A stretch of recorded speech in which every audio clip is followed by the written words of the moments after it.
Hello, you're watching VNA Broadcast Daily from Hanoi. Our latest stories. Phú Thọ Province hosts a ceremony to offer incense to Hùng Kings, the nation's legendary founders. Vietnam Chamber of Commerce and Industry launches annual business report. First International Tourism Fair opens in Hanoi.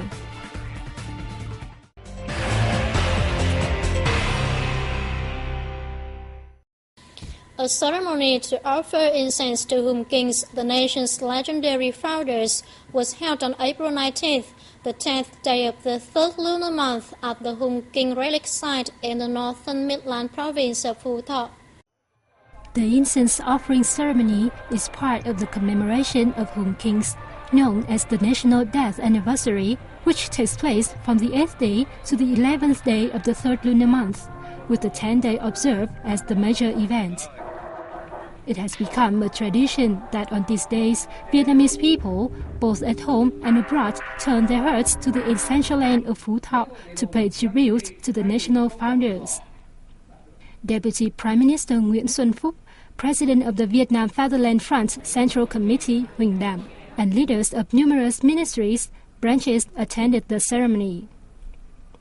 Last December, the worship of Hùng Kings was honored by the UNESCO as part of the intangible cultural heritage of humanity. This was the organization's first recognition of an essential worship rituals as an intangible cultural heritage of humanity. The worship of Hùng Kings has been preserved and spread from generation to generation despite ups and downs in history. There are 1,417 temples dedicated to Hùng Kings scattering across the country. On this occasion, localities nationwide held ceremonies to commemorate Hùng Kings.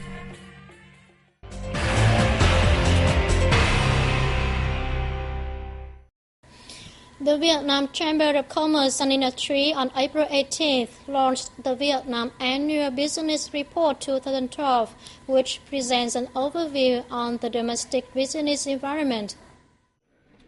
The report reviews developments in the economic growth, export-import balance, foreign investment attraction, and changes of the world market.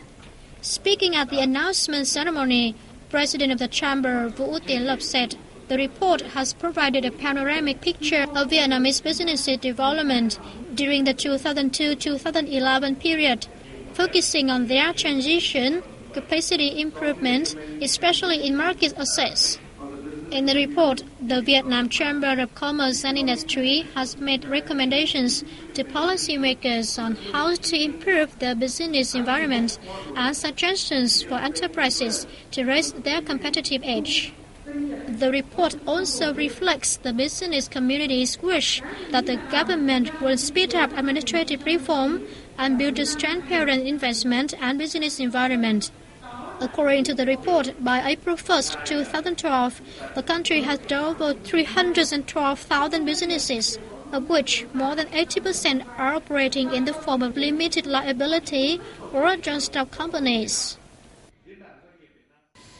Vietnam, the world's largest paper exporter, saw shipments of the spice increased by almost a quarter in the first 3 months of this year, according to the Ministry of Industry and Trade.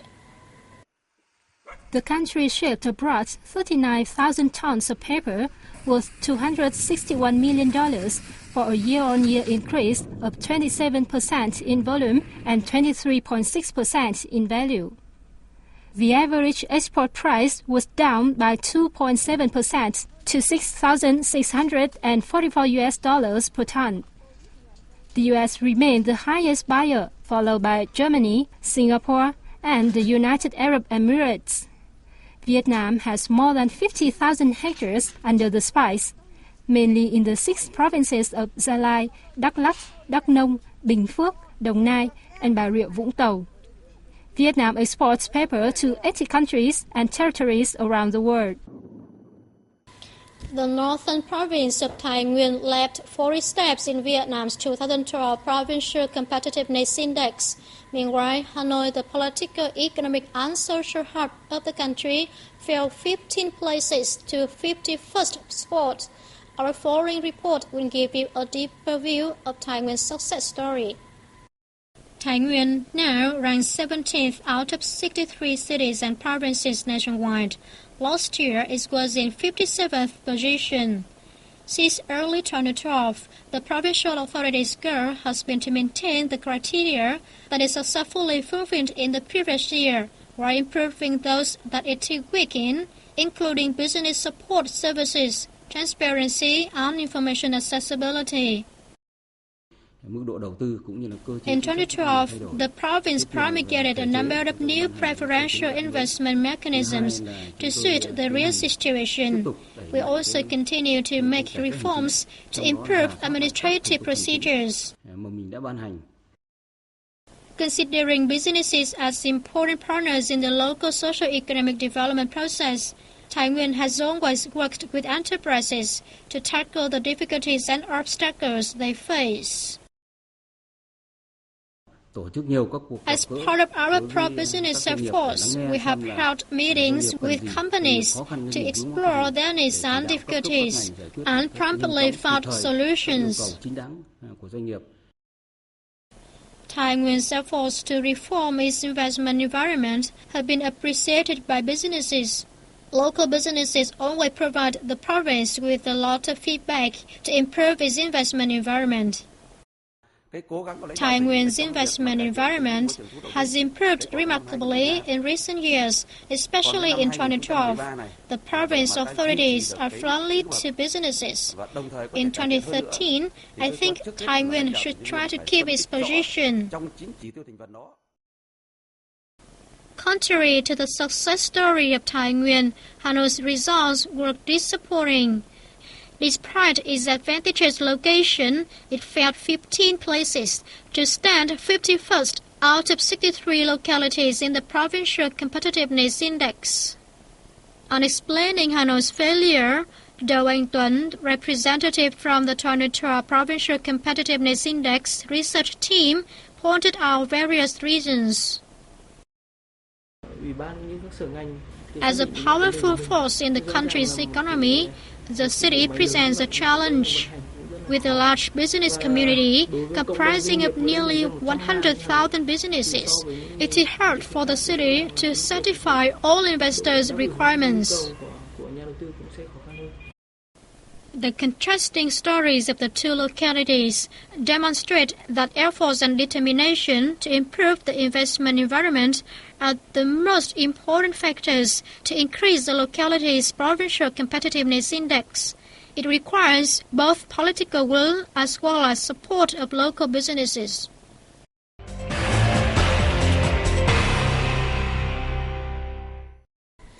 More than 400 domestic and foreign businesses, including airlines, travel agencies, and hotel and resort operators, are taking part in the first Vietnam International Travel Mart, which opened in Hanoi on April 18th.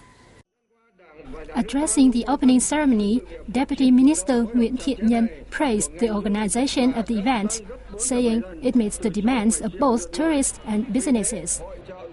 He said the government supports the annual hosting of such events and encourages foreign friends to continue attending the event in the coming years. The fair is an opportunity for private tourism companies and state tourism promotion agencies from Thailand to provide information to Vietnamese people. This is a right way to develop the tourist industry in Vietnam. The 4-day event covers numerous activities to introduce destinations, offer tourist products, and organize workshops. The number of international visitors to Vietnam rose to 6.8 million last year from 1.3 million in 1995, while the number of domestic holidaymakers increased remarkably from 6.8 million to 32.5 million over the same periods. Vietnam has a huge potential in tourism. not only beautiful beaches and unique ethnic inhabited regions, but also tangible and intangible cultural heritages are very attractive to travelers. These features distinguish Vietnam from other countries in the region. Therefore, you should make full use of those potentials to lure more visitors. Vietnam has more than 30,000 tourism businesses, generating jobs for 1.5 million workers. That wraps up our news program today. I'm Ngọc Hà and the rest of the team. We thank you always for being with us and see you next time.